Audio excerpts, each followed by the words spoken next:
Hi, hello! In today's video, magluluto po tayo ng kinamatisang chicken adobo. Ito po. Yan na po. Tinimplahan ko na dati. Soy sauce, vinegar.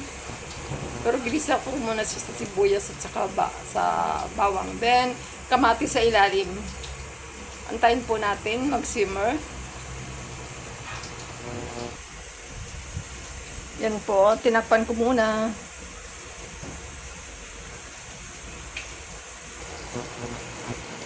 Hayaan po natin munang kumulo.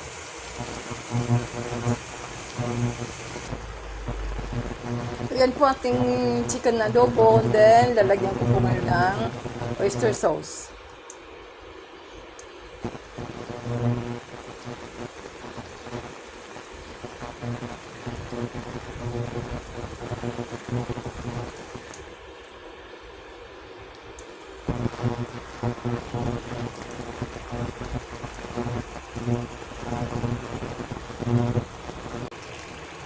Yan po ang twist sa ating adobo.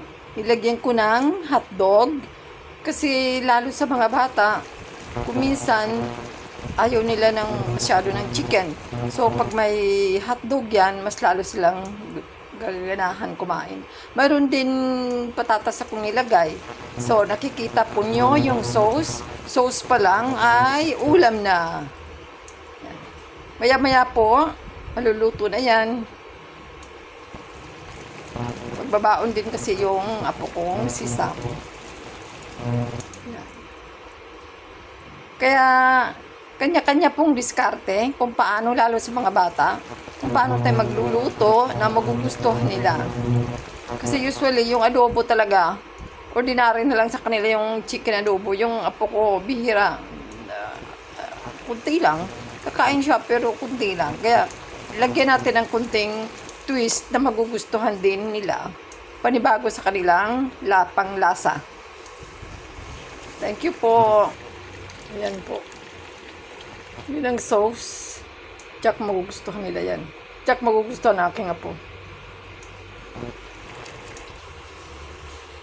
Kaya pwede rin po ninyong pag nagluto kayo ng adobo, iba-ibahin naman nyo. Hindi yung simpleng chicken lang, lagyan ng suka, toyo. Medyo merong may twist kumbaga.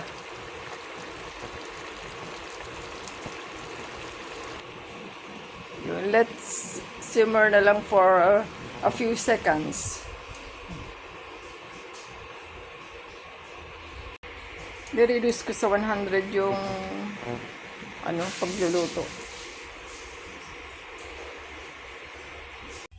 So, luto na po ang ating kinamatisang chicken adobo with a twist. Ito po.